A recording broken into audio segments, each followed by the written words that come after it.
Hi, and welcome to the Scenic Route podcast. This is the show for building a successful and sustainable business on your terms. My name is Jen, and I'm a rebranding sociologist with a soft spot for rhubarb pie. Each week, I'll strive to expand your branding, business expertise, and mindset capacity. I'm so excited you're here, and now let's get into today's episode.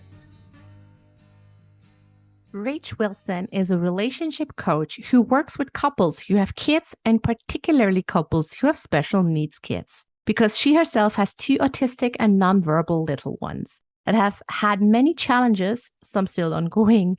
So she knows firsthand how hard it is for each parent and as individuals and on the relationship. Married twice and still to her current husband, they have been together for over 21 years now and have more than survived many experiences that other couples divorced because of. With a background in deep emotional healing and mindset transformation and working with people on their relationships since 2008, she has a depth of personal experience and professional expertise, coupled with a huge amount of compassion that sees her clients becoming happier people and building resilient and thriving relationships. Okay, so I'm very happy that Rach Wilson is with me today. Rach, how are you today? I'm a little tired. It's 5:30 a.m., so I've gotten up just special for this because I'm hardcore like that. Yay!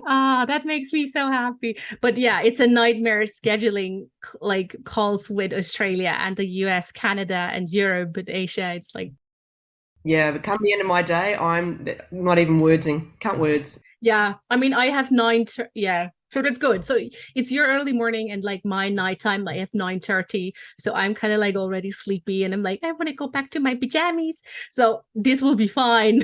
That's a good time. I'm gonna do most of the talking. It's all good. That's true. And it's also a good sign that we're already laughing because our topic today is how to find meaning, purpose, and direction from the hardest hardship. Yeah, yeah.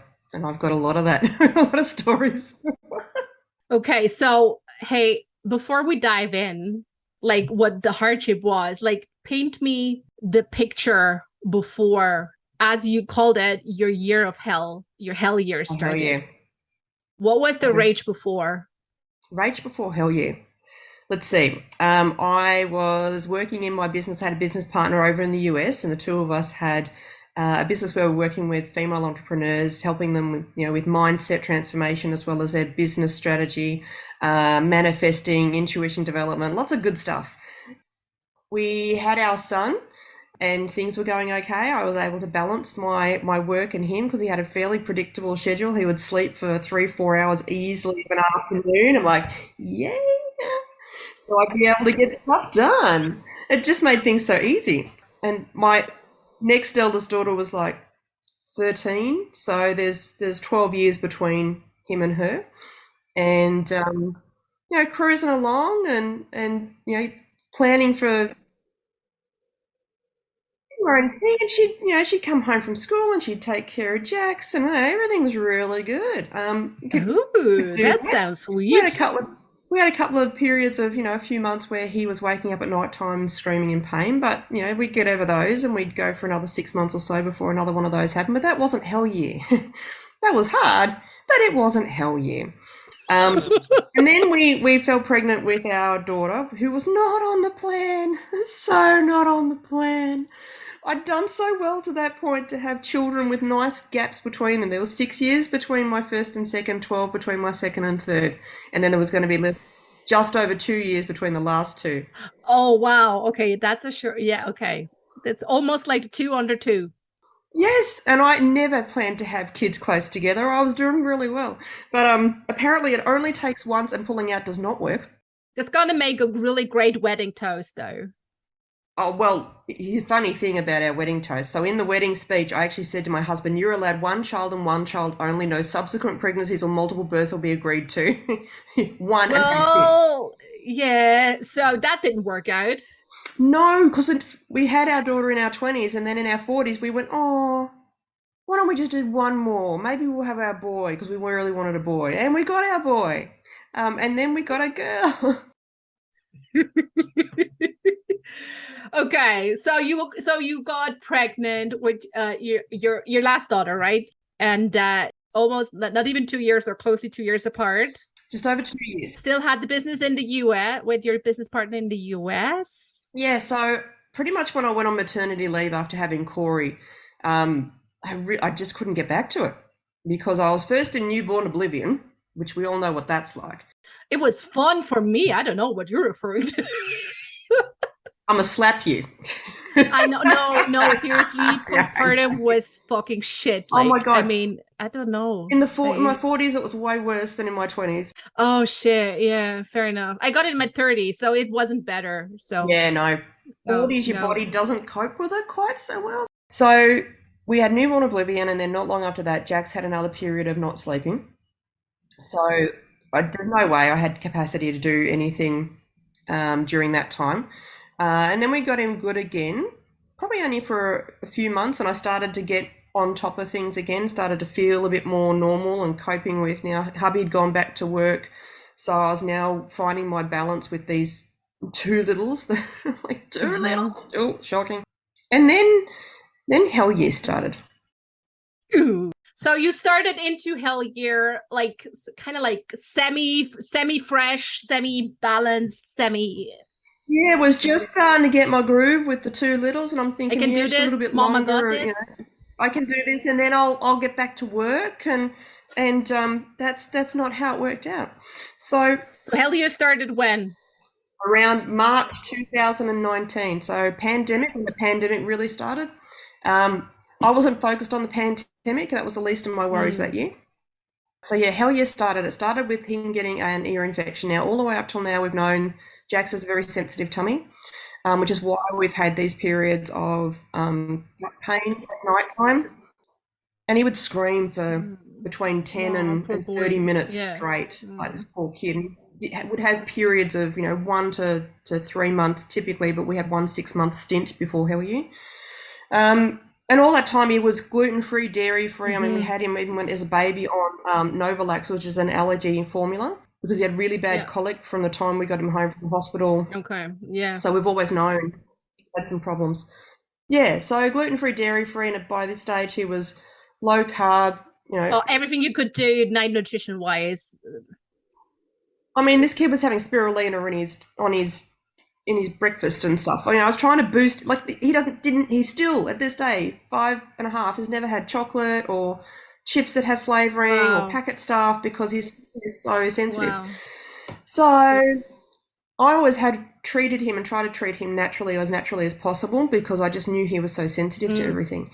So he got an ear infection, first one in his life, and I was resistant to giving him antibiotics because of his gut. And so I started on a natural protocol, but I didn't start it aggressively enough because it had already gone too far. So he wasn't responding as quickly as we'd like. So he was still screaming at night time because his ears hurt. So my mum, God love her, she was like, oh, you really need to put him on antibiotics. And then, then my husband was like, well, maybe we should. So then I had the two of them kind of like, oh, okay, because I hate listening to him scream. So I went against my mama gut instinct. And I started to give him antibiotics. I gave him 3 doses out of the bottle and it got worse. I'm like, nah. So I went back to my natural protocol and I beefed it up and I added a few things. I'm like, I'm not doing this. And then I had to take him back to the doctor weekly, 4 weeks. I took him back to get his ears checked to make sure that his ears were actually getting better, but he was still screaming for periods of the night. So I thought, okay, well, we've stuffed his gut. We need to work on that. So this went on for a few months. In this time, we worked out that the easiest and best thing for him was to drive him, put him in the car, because the car was a free environment. I don't think I've actually mentioned Jax has an intellectual disability. He's autistic. He's not completely nonverbal. Apparently he's got IBS and he's low muscle tone. I think that kind of covers it. So there's a lot going on in his little body. So a lot of intuition has always had to be used with him because he's got no way of telling me. The only way I know he's in pain is because he smacks his head, he bangs his head on stuff. If it's really bad, I mean, you can tell his cues by now, right? Like, so that was still happening. Even though his ears were healed, he was still screaming in pain multiple times a night. So we would put him in the car because the sensory environment in the car would calm the emotional distress. But then we could see when the physical pain stopped. Now, the other thing was he was sleeping better sitting up. And if we put him in the car and we drove him around, then it meant that everybody else in the house could sleep. Now, except the one driving the car. Except the one driving the car. So we had a rule. When the second coffee gives out, you have to tap the other person in. That's a good rule. So for 12 months, we didn't sleep pretty much at the same time in the same bed because we were on different shifts. He would tap me in, or he would come back in, put Jax back into bed, crawl into bed, and within an hour, guaranteed, he'd start crying again, and Kerry'd be like, I'm done, okay, I'm up. So get dressed. And that could happen anywhere as early as 11 p.m. if it's been one of those nights. We would get into bed, he might sleep an hour, 2 hours, 3 hours max before the first wave had hit. Wow. So you would also have to go to bed at 8 with him, basically, if you want to have the chance of any getting... Yeah, a big chunk of it I ended up giving Corey to our other daughter so that she would then take care of Corey and get her to sleep, and she'd often sleep with her in her bed. And then I would go to bed at 4 or 5 o'clock in the afternoon just so I could get a decent chunk of sleep. And then the other thing that started to happen, so if I wasn't driving my son around, it was during the day I was taking care of the two kids while hubby worked. Thankfully for COVID, it meant the hubby could work from home because he had a normal day that meant an hour and 45 commute in one direction. So he'd be gone 12 hours of the day, and hard for him too. So it was, it meant that if he didn't crawl into bed just to get any sleep until 1, 2 o'clock in the morning, he could roll out of bed at 7:25, log onto his computer and start work at 7:30 and then make his coffee. So we were living on coffee. Me, I don't drink coffee. I don't like coffee. I've never drunk coffee. But I discovered that if you drown it in chocolate, so it's mocha. Yeah, that's true, I can cope with it. So you can imagine my poor adrenal system was beyond shot. Yeah, I mean, it's not a helpful diet now that you know you most likely are ADHD. Yeah, no, that's exactly right. But, it was survival. Absolutely. The level of survival we went to was ridiculous. So 12 months of not sleeping. We did 100,000 kilometres going nowhere that year. We were constantly waiting for the next paediatrician. There were times where, because the other thing too, he would bang his head on everything. The second he wake up, we knew we had, literally 60 seconds to get him into the car before it ramped up massively. So we'd get him out of the cot because he's like 3, 4 now. So he's a big, stocky little boy. And he would run to the front door, bang his head on the side of the front door. So you had to be quick. And I had a go bag. So I'd have to grab the go bag, which had water in it and snacks in it for both of us. And then I'd open the door and he'd get to the car before me. He'd be banging his head on the side of the car. This kid had bruises on his forehead almost constantly. He would bite into his arms. He had bruises and bite marks on his arms. His fingers all calloused because he would chew on them. He would bang his head forward and backwards and back, trying to deal with the pain. In the meantime, this is going on for so long, sitting in the front seat, most of the time you go numb. It's like, okay, buddy, you just get into, this is what we've got to do. Get in the car and off we go. Otherwise, your heart breaks every time. You just spend the whole time crying. And any time we went and visited my mum and they would do some shifts for us during the night, Mum would end up at the hospital going, I can't cope, he's clearly in pain, we need to do something. I'm like, yeah, we've been doing this for 6, 8, 10, 12 months now. What did that do to you as a person, like to you as Rach? In the worst of it, like when we really got towards the end and it was a groundhog day. So our relationship massively suffered, and it was strong going into that, but we suffered because we were now islands. We were both so far in survival mode. And what happens when you're in survival mode is you stop thinking about or having any awareness of the other person. You stop doing the little things like touching them on the shoulder or giving them a hug and saying, hey, how are you going? It all stops. It just stops. It's not because any of us wanted it to stop. It's just because we're in survival and thinking, right, you're operating on what's the next thing I absolutely have to do. Okay, that child needs a butt change. And it'd be like, hey, babe, can you do this thing? Can you do that thing? So we're both sort of acting as team members, but we're not connecting. We weren't connecting. And I'd have my days where I'd be laying in bed going, he's in zombie mode. And I'd be like, he's not connecting. He's not. And then we had a conversation. He's like, well, you're not connecting either. I'm like, oh, you're right. I'm so sorry. So we had to have these conversations periodically through that time because the groundhog day of our existence was, our mental health was really through the floor. We were just such in a dark place. And there were definitely times where both of us thought about taking ourselves out. And towards the end, I nearly took my son in the car. We were driving again. We're at my mum's place. And I thought I could just drive into the water and drown us both and save the rest of my family. That's all I wanted to do, was save the rest of my family. Because we didn't know how long it was going to keep going. There was like, from a medical perspective, there was no outlook, like nothing to...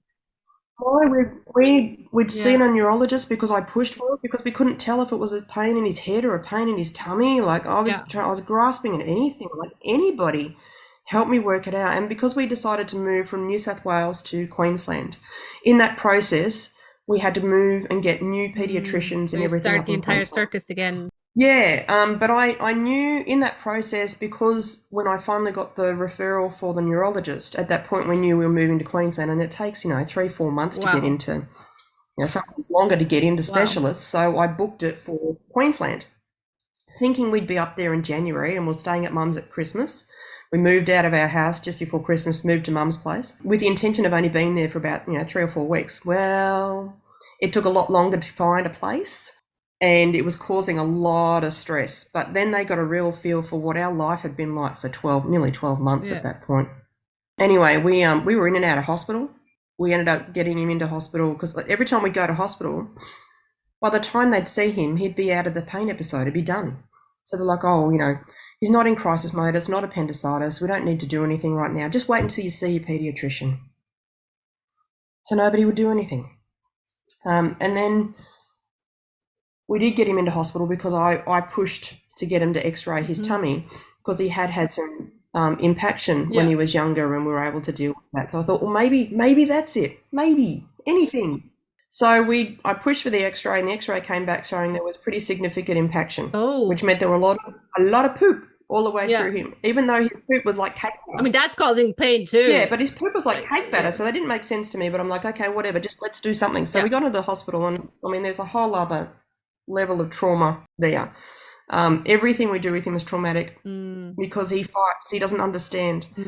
How did it make you feel? Like, I mean, I know from myself, I had to do a lot of medical advocacy for myself because I wasn't believed. I wasn't like, oh, whatever. So how did that make you feel to full on advocate for your son who is in no position to express himself? How did you cope with that? I'm getting used to it. I mean, this is 5 years on, and even when we're getting his diagnosis, I had to go, right, this is what he's struggling with. This is what we're noticing. Like here in Australia, we have NDIS, which is the National Disability Scheme. So to get funding for his OT, for his speech, for the things that he needs to make his life a bit easier, to help him to develop skills and stuff that I don't know how to teach him. It's a big fight.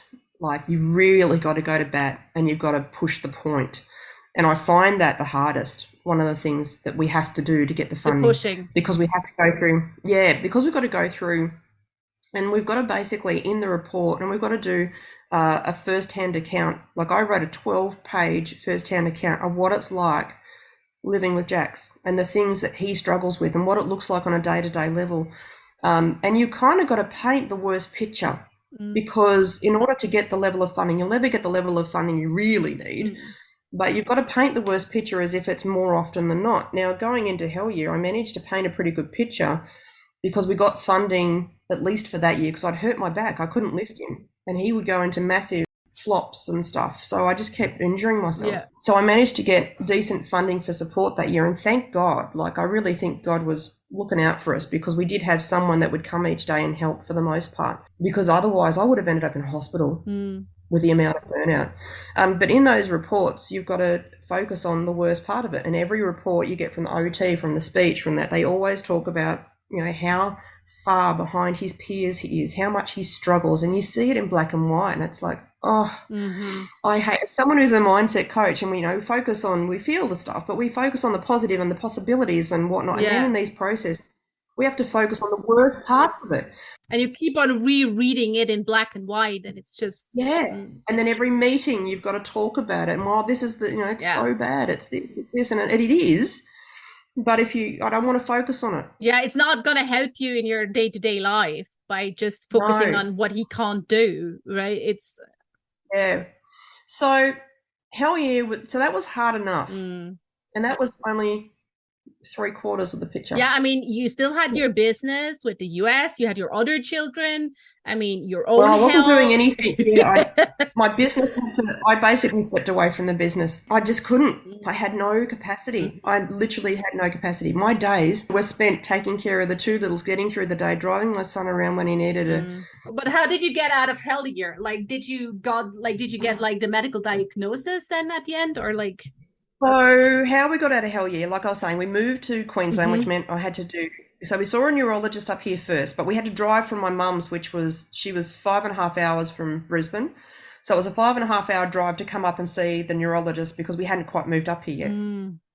And he said, look, there's nothing in his tests that show that it's his brain because he had one of those ECGs. Yeah, so they were checking for epilepsy because he's had absent seizures before. Yeah. So yes, there was some changes from the last one he did, but not enough to suggest that there was actually epilepsy going on or that the seizures might be causing headaches, which is what I wanted to know. I'm like, can we rule that out at least? Yeah, exactly. I mean, you need a cause for the pain. Like, I mean, you see seizures. Seizures are visible. I mean, but it's an invisible pain. So it's not a seizure per se, but yeah. He acts the same way no matter where the pain is. So the neurologist was the first one to say, look, if things get really bad, go to Queensland Children's Hospital, get in there, and then they'll get a team of people onto him. Yeah. So I'm like, okay, well, we're just wait until we see. And he said, I think you should see a developmental pediatrician because we were seeing one that was very focused on gut health and we were trying our best to do the gut health thing. But, okay, all right, well, I'm open to this being a behavioural thing, but I really don't think this is behavioural. Anyway, so we managed to get in on a cancellation. So just as we came out of hospital for the impaction, we literally drove the next day back up to Queensland, which was 6 hours because she was up on the Sunshine Coast, to see this pediatrician looking for answers. So we didn't really get any answers out of that session. She said there were a couple of things she wanted to look at and things she suggested we try. And I'm like, okay. So we drove all the way back down to my mum's. And it was only a couple of days later when we were just having another really bad day. And I'm at my wit's end because we'd finally gotten a place, but it was still going to be, another 4 weeks before we moved. So weren't worried about the stress of having a place. That was done, but we had this time. And I'm like, I do not want to start in my new place with the same Groundhog Day that we have not been able to escape. Yeah, it needs to be like not just a change of scenery, but like a change.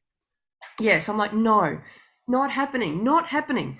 So it was like an afternoon, like a Monday afternoon or something, and I was almost on my knees with God. Like, what can we do? So I just remembered that the neurologist has said, go to Queensland Children's if it gets really bad. I'm like, it's bad.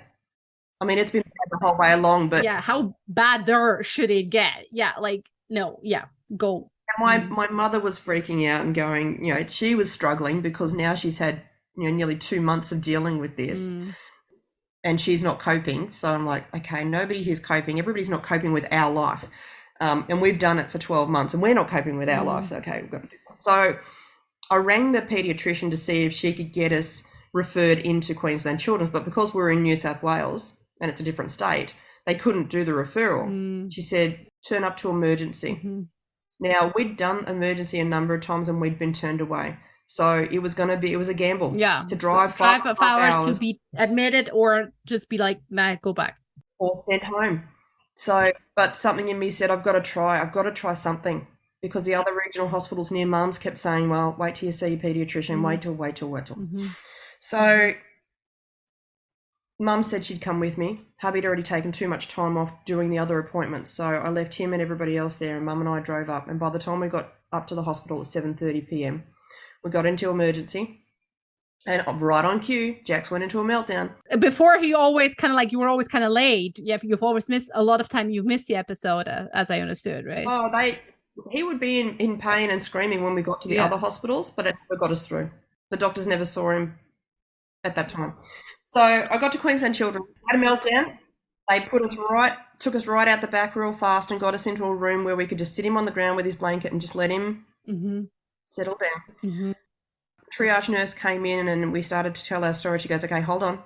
Went and got the doctor and said, okay, start again. And as I started to go into that, doctor says, right, stop. Go right back to the very beginning. tell me about his medical history from the time he was born. She said, I want to know it all. And in that process, she goes, look, we're going to admit him. You guys cannot live like this. While he's not in an acute situation like appendicitis, there is clearly something wrong, and you have dealt with this for 12 months. Mum and I burst into tears. It was the first time we'd felt listened to. I would just say, how did that make you feel? Like, I got shivers. I got shivers now. Relieved. For the first time, someone was listening. Someone was willing to listen to us and to try to help us. So in the process, we got admitted, and hubby drove up the next day, and we got an email from the pediatrician that we had mentioned or tried to get to refer us in. And she'd been thinking about us since we were there. She's like, something's not right. She had mentioned when we were in there, she's like, have you looked at FODMAP foods? So in the appointment, not knowing a lot about, I knew a little bit, but I didn't know a lot. I'd had a friend who couldn't have FODMAP foods, which just meant, in my mind, garlic and onions. So I'm like, no, I don't give him garlic and onions. I took those out. She goes, oh, okay. But, she told me to tell her what his diet had. So she emailed us after we'd already been admitted to the hospital, and she said, look, I really think FODMAP foods might be a problem. So, try and take them out and let's see what happens. I'm like, I will try anything. So almond meal, like his muffins were made out of almond meal. His meatballs had the cauliflower, asparagus, and a few other things in it that, were high FODMAP.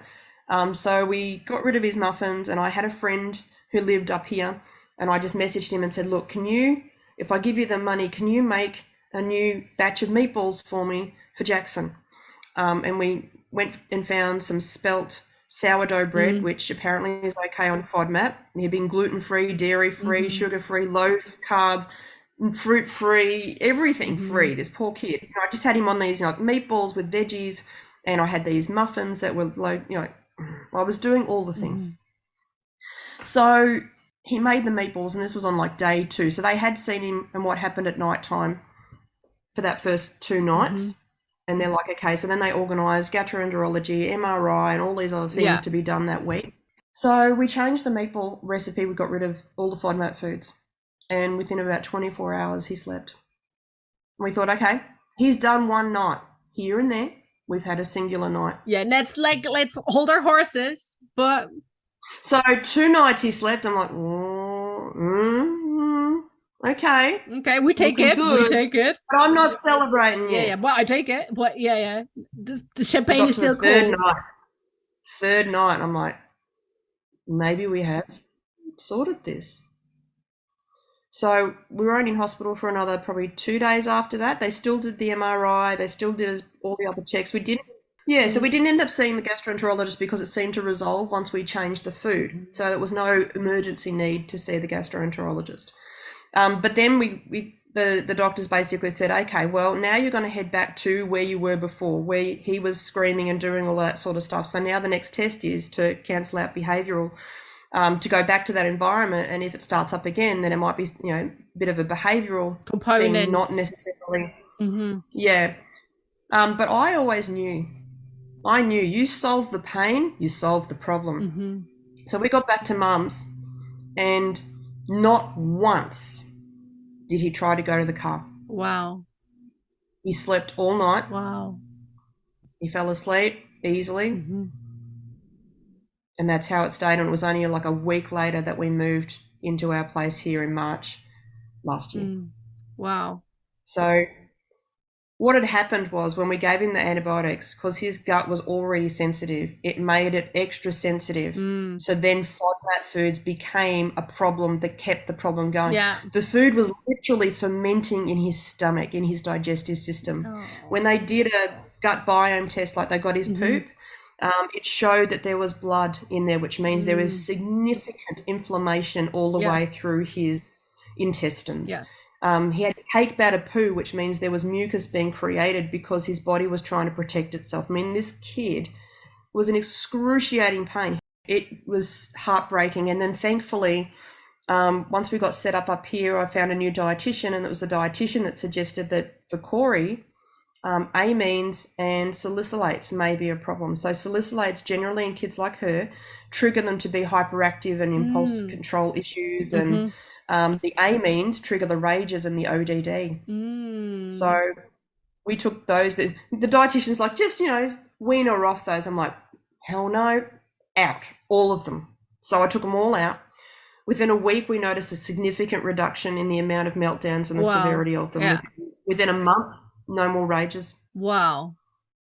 And the meltdown count, now we're down to a typical tantrum. But because we can't keep her on that limited diet, and she would and both of them, they self-limit on top of their diet limitations.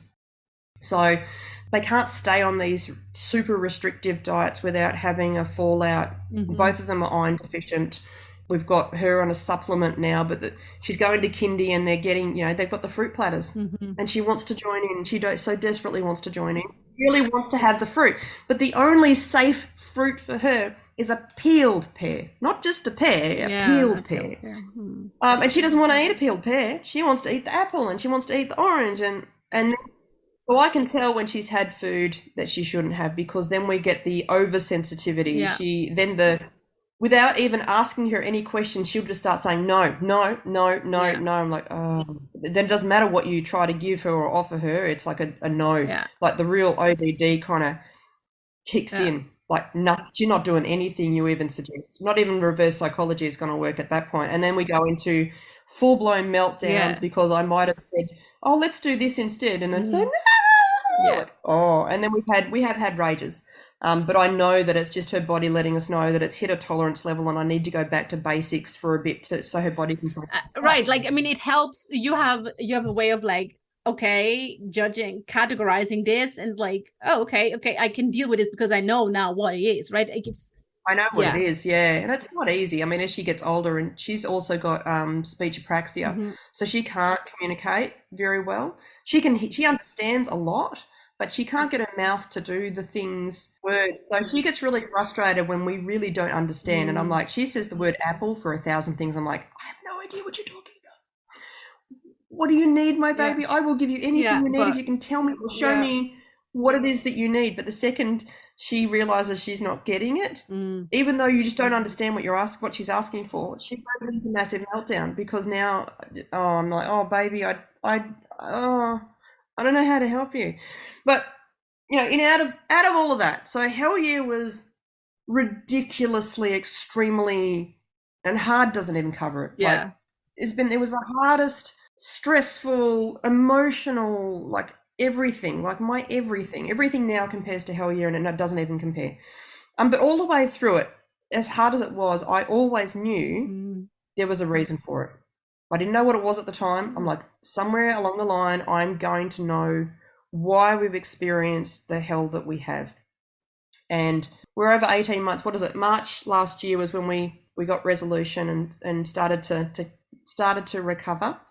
So starting to feel like I've got space for business. And initially I'm like, okay, well, all right, universe, God, what am I doing?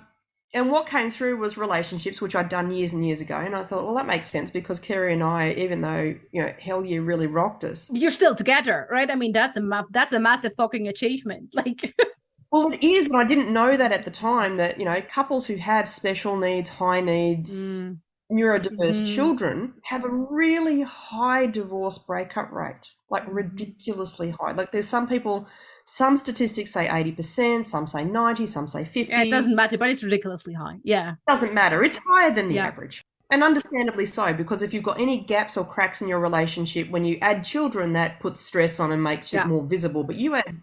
So would you say kind of like Hell Yeah has inspired, like, for you and your husband to communicate better or more often, more sincerely? Yeah, well, we had to learn how to survive in our relationship on the littlest things, because the big things weren't happening. We weren't getting quality time. We weren't having date nights. We weren't having sex. I mean, none of that was present and is still limited in our current existence.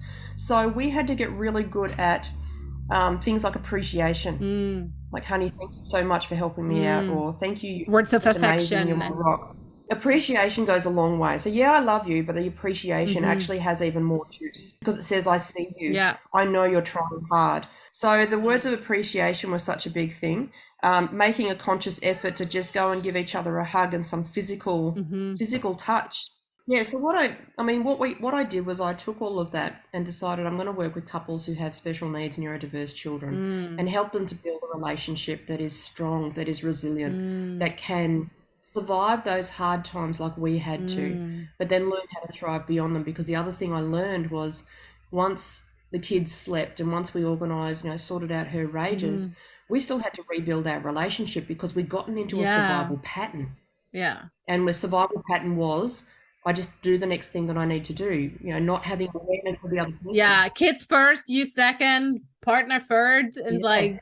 So we've had to reprogram ourselves to come back to each other, to more cuddles, more, we spent so long sleeping on separate sides of the bed that we stopped cuddling in the middle of the night, So you wouldn't cuddle the other person because you didn't want to wake them in case, because they'd only had a few hours sleep. So we stopped doing those things. How did that feel? Like, I mean, you were together for such a long time, right? Like you had these intense, lovable moments. Then you had baby, and then you had hell year, and now you're like, shit. Now we're like middle-aged, and we have to find our way back to each other.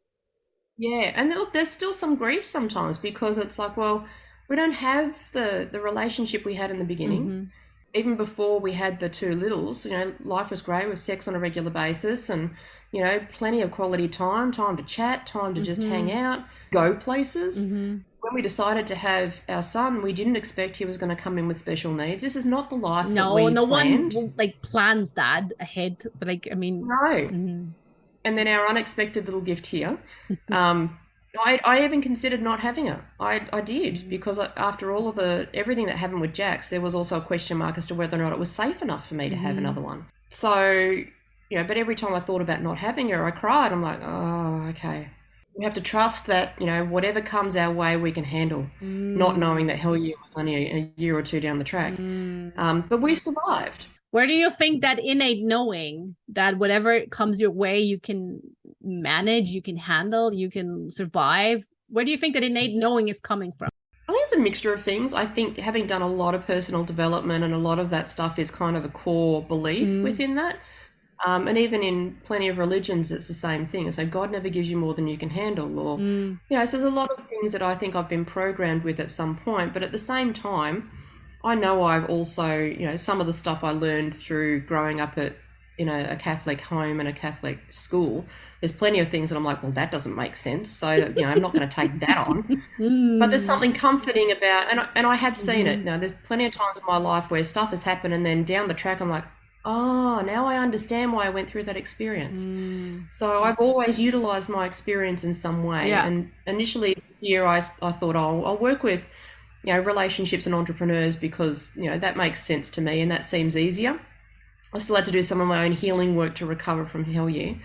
And then I got to the other side of that and went, actually, I can't even share part of my life because it makes no sense to talk about my kids and the struggle we have here with the kids if I'm focused on relationships and entrepreneurs. So I had to kind of, I burnt out trying to do it. I'm like, okay, all right, stop. Hold off for a second. What does my heart really want me to do? What is my purpose in all this? And that's when it really hit me. It's like, no, I've done the healing work. I'm best equipped, both with personal experience and professional experience, to help other couples just like us, but who don't have the strength in their relationship or still have a lot of their own personal baggage that's getting in the way. Or even if they have, I don't know, a strong relationship, maybe it helps them to get through hardship faster. Yeah, it does. Yeah, it's or the pile of broken glass is not as tall, not as high as it was with your, or any kind of improvement. Yeah, we all go through our challenges. Some are harder than others. Mine was, for me, quite significant, but there are others that go through, having their kid with cancer and all the hospital visits and the near deaths and all that's extremely traumatic for everybody involved. And it's extremely physically taxing. Being in hospital, we've been in hospital with Jack a number of times. He had pneumonia only a few months ago. Nothing's ever simple for him. Yeah, that's the thing. It's really everyone has their own their own like their own backpack, their own luggage to carry. Absolutely. And if I can help, I would love if I could significantly lower the divorce and breakup rate for couples like us, because for me, I feel like, the people that need the stable and happy home and a good solid relationship are the people that have the most struggles, which is us. And our kids need a stable and happy home where mum and dad are happy together, because they struggle so much. And even the thought of being a solo parent with these kids with their needs, I'm like, I don't even know how I would deal with it. And there are plenty of single parents out there because their relationship couldn't survive the struggles. And they're doing it now even harder on their own. And I feel for them. I really feel for them, because now they're trying to find a new partner who will take on the load of these kids. And that's not easy. No, it's like you sort of have to, I mean, you and your husband, you grew with it, right? Like you're not, so I think that's a big difference as well. Yeah, massively. And even in the depths of that, I found when I was struggling the most, I wasn't even reaching for my tools, because I was so far depleted. I needed to reach out to other people who had the tools who could help me. So even me, with all of my skills and tools, I still was not able to help myself in those moments. I needed help. I needed to reach out and get a coach. I needed someone who could help me just deal with getting some kind of self-care, because that wasn't even entering the radar. All of that. So, for me, I even say to these parents, you need the help, because you cannot do it on your own. Even me with all of my skills. But I love how the Hell Year just really inspired such beautiful meaning of like, hey, if there's even one couple less that's getting divorced because they don't know how to handle life, such a highly unpredictable life, and medical needs, special needs, like that's well worth it. So I feel that's so beautiful, and that's really taking something you've experienced that was so hard. As you've said, hard is not even the right word, but we have no words to cover it, and to really kind of go through that, and at the end see, hey, there was something, there was a purpose, there was there was something, I took something from it that wasn't all just there was a lot of good stuff. Like, I learned to trust myself more. I learned that, my kids show me all the time how to be more present. Jackson, because of his struggles, every little thing, we don't celebrate the milestones. And I heard this from another special needs parent. We don't celebrate the milestones. We celebrate the inch stones, because to us, they are milestones for him. So we learn to appreciate and see his development at his speed in the way that he's doing it. As the most magical thing is when he picked up a pen and started even just putting it to the paper, because he never did that before.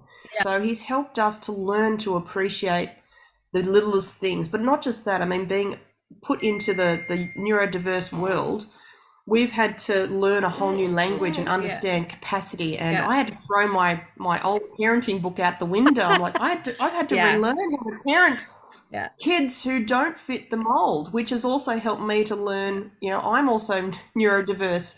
I'm like, okay, all right, now I understand. I totally get this. And I'm seeing some of their struggles in me. So, it's been a huge journey, a humbling journey. There's a lot of joy in that as well. I mean, he loves it when it rains. For him, it's magical water falling from the sky. That's so precious. So we get enjoyment in watching him jump up and down, just playing in the rain. And living in Queensland, where it's a lot warmer, he can do that most of the year. It's the simple things that we start to appreciate, because these kids struggle with so much, and so much compassion when they're struggling and they're having, what looks like a tantrum. We know is just their behavior is telling us they're not coping. It's just a cue they're giving us. I love that. We should do that on the scenic route too, in business, that we're not celebrating milestones. We're celebrating every inch stone. I really love that very much. But I am going to have to go now, because someone is ready for a bottle. Yes, Rach, thank you so much for talking to me, for sharing your story. I will tell everyone who is listening a bit more then about your relationship survival guide you brought with you. But I'm going to let you go now and go take care of your little one. Thank you very much. I really appreciate it. Thank you for the time. Have a most magical day. You too. Take care. Bye. Bye. And for everyone who is listening now, Rach has a brilliant relationship survival guide that she's happily sharing with us all. It has 5 easy conflict solving statements.